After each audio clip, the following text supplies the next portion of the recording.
কাঁচ ভেঙে আহত 3 ছাত্র। কাঁচ ভেঙে পড়ল স্কুল থেকে। নবনালন্দা স্কুলে এই দুর্ঘটনাটি ঘটে।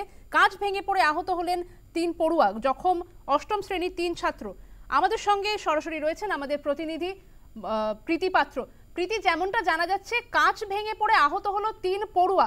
এই মুহূর্তে তাদের শারীরিক অবস্থা কেমন রয়েছে যেমনটা জানতে চাইবো। পাশাপাশি স্কুলের রক্ষণাবেক্ষণ নিয়েও তো একটা প্রশ্নচিহ্ন উঠে যাচ্ছে।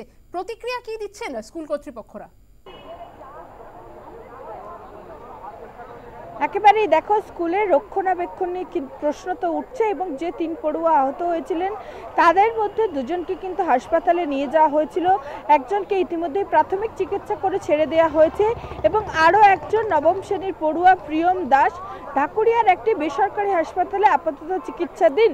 এবং এই পুরো ঘটনায় স্কুল কর্তৃপক্ষের দাবি, একজন পড়ুয়া তিনি নাকি ওপরে গিয়ে যে কাচের যে জানলা ছিল সেখানে ধাক্কা মারে এবং সে কারণেই নাকি কাঁচ ভেঙে পড়েছে, এমনটাই দাবি করা হচ্ছে স্কুল কর্তৃপক্ষের তরফ থেকে। তবে ঘটনার পরে তুমি দেখতে পাচ্ছ অভিভাবক তারা কিন্তু উপস্থিত হয়েছে, রীতিমতো তারা আতঙ্কে রয়েছেন। এত বড় একটি স্কুল যেখানে প্রচুর পরিমাণে বাচ্চারা আসেন, সেখানে স্কুলের অবস্থা যদি এই হয় সেক্ষেত্রে তাদের নিরাপত্তা কথা, এই নিয়ে প্রশ্নটা একটু কথা বলবো। একটা স্কুল আর সেখানে এভাবে কাঁচ ভেঙে পড়লো, স্কুল কর্তৃপক্ষ বলছেন একজন পড়ুয়া নাকি ধাক্কাধাক্কি করেছে, তার ফলে বাচ্চাটার নামে পুরোপুরি মিথ্যা অ্যালিগেশন দেওয়া হচ্ছে। কারণ তখনও পিয়ার লাইনে সব বাচ্চারা কেউ ওপরেই ওঠেনি, কি করে তারা ফেলবে? ওঠেই সব বাচ্চারা নিচেই থাকে। আর যেই টাইমে ঘটনাটা এবং যখন নাকি ঢোকাচ্ছে সেই টাইমেই তো আওয়াজ হয়েই পড়েছে, মানে তখন ওরা ঢুকছে, সেই টাইমে ঢুকছে, সেই সময়ই এই ঘটনাটা ঘটেছে। আচ্ছা, আপনাদের বাচ্চারা তো দীর্ঘদিন ধরে এখানে পড়ছেন, স্কুলের ব্যবস্থাপনা কেমন, রক্ষণাবেক্ষণ কতটা ওনারা পড়ুয়াদের বিষয় নজর দেন? বলো যে কি সাংঘাতিক, ভিতরে তো সেইভাবে জলের ব্যবস্থা নেই। হ্যাঁ, চাকচিক্য রয়েছে, ভেতরে সেরকম সুব্যবস্থা পাই না, কিছুই নেই। তাহলে একটা কাঁচ ওপর থেকে কি করে পড়ে যায়? একটা বাচ্চার মাথার উপর থেকে কাঁচ পড়ে যায় এইভাবে? কাঁচ তো একদিন দুদিন বা 1 বছর 2 বছরেও একটা কাঁচ পড়তে পারে না, বহুদিন মেইনটেন্স না হলেই তবে তো সে কাঁচ পড়ার ব্যাপার। বলা হচ্ছে আপনারা কি প্রত্যেক মাসে অ্যাম্বুলেন্সের জন্য টাকা দেন, সেক্ষেত্রে আজকে যখন ঘটনা ঘটলো দেখা গেল কোনো অ্যাম্বুলেন্স নেই এবং সেই বিষয়ে তারা জানাচ্ছেন যে আছে নাকি যিনি অ্যাম্বুলেন্স আসার কথা তিনি ছুটি। মিথ্যা কথা, কারণ এখানে আমাদের প্রাইভেট এক গার্জেন ছিলেন, তার গাড়ি করে নিয়ে যাওয়া হলো, একেবারে সমানে দাঁড়িয়ে রয়েছে তো আমাদের সামনেই তো হলো, এবং সেটা 15 মিনিট পরে, ঘটনার 15 মিনিট পরে। কি কি অসুবিধে রয়েছে স্কুলে, কারণ নিশ্চয়ই বাচ্চাদের কাছ থেকে তো আপনারা সবাই শোনেন, কি কি অসুবিধে রয়েছে? অসুবিধার সেরকম না, মানে ঘটনাটা ঘটেছে, এখন ঘটনাটা ঘটেছে মেনটেন্যান্সের অভাব, সেই জন্য ঘটনাটা ঘটেছে। কিন্তু এই ঘটনাটা ঘটা উচিত ছিল না, কারণ মেনটেন্যান্স করাটা উচিত।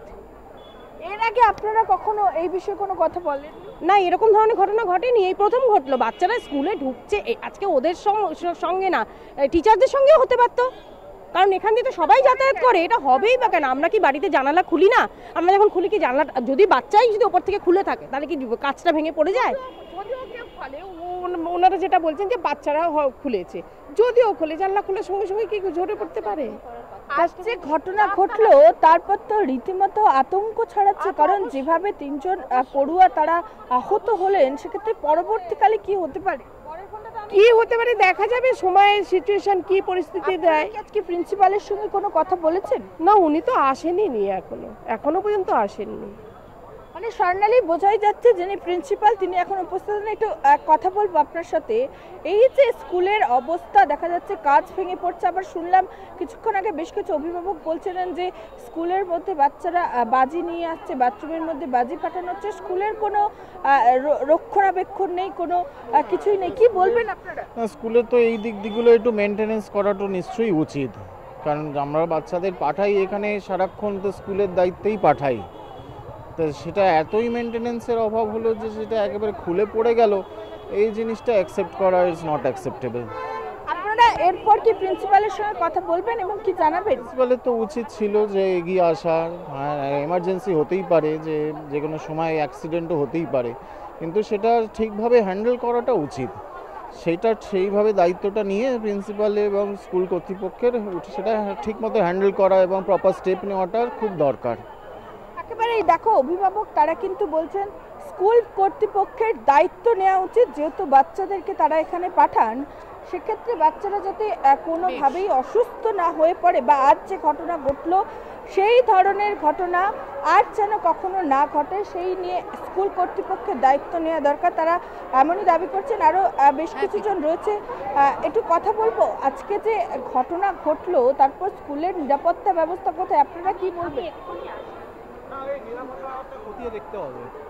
খতিয়ে দেখতে হবে এই যে কাজগুলো পড়ছে, কাজগুলো কোথায় পড়ছে, যদি পড়েও যায় কোথায় গিয়ে আটকাবে, কোনো সেফটি অডিটকে দিয়ে সেফটি করাতে হবে স্কুলের ইয়ে। তো এটা তো আজকে এর থেকেও তো বড় হতে পারে না। তারপর ওই ব্যাক সাইডে যেখানে স্কুল কর্তৃপক্ষের কারোর সঙ্গে কি যোগাযোগ করা সম্ভব হয়েছে? এগুলো বেসিক, এগুলো যারা এক্সপার্ট তাদেরকে দিয়ে কিছু করাতে হবে। মানে পড়ে গেল ঠিক আছে, হতেই পারে পড়ে গেল, কিন্তু ওটা যাতে কারো গায়ে না লাগে তার তো একটা প্রিকশন নিতে হবে না। দেখো, স্কুল কর্তৃপক্ষের তরফে তারা এখানে উপস্থিত ছিলেন, তবে কিছুক্ষণ আগে তারা ভেতরে গেছেন এবং তাদের তরফ থেকে যেটা জানানো হয়েছে, প্রিন্সিপালকে কিন্তু খবর দেওয়া হয়েছে, তিনি নাকি আধ ঘন্টার মধ্যে এখানে উপস্থিত হবেন। তবে এখনো পর্যন্ত যে প্রিন্সিপাল তার দেখা নেই এবং বলা হচ্ছে তিনি কিছুক্ষণের মধ্যে এখানে উপস্থিত হবেন। তারা যারা অভিভাবকরা এখানে রয়েছেন তারা কিন্তু বেশ চিন্তিত রয়েছেন। তারা একাধিক অভিযোগ করছেন, আজ শুধু কাজ ভেঙে পড়া নয়, এই স্কুলের মধ্যে কিন্তু অনেক অব্যবস্থা রয়েছে, যেই অব্যবস্থার কিন্তু এর আগে কোনো নজরদারি দেয়নি স্কুল কর্তৃপক্ষ। প্রত্যেক বছর পড়ুয়াদের কাছ থেকে মোটা টাকা নেওয়া হয়, কিন্তু কোনো ব্যবস্থাপনায় নেওয়া হয় না। অর্থাৎ যেমনটা আমরা দেখতে পাচ্ছি একাধিক অভিযোগ উঠছে এই স্কুলের অভিভাবকদের পক্ষ থেকে। তুমি পরিস্থিতির দিকে নজর রাখো। আপাতত অনেক ধন্যবাদ তোমাকে প্রীতি।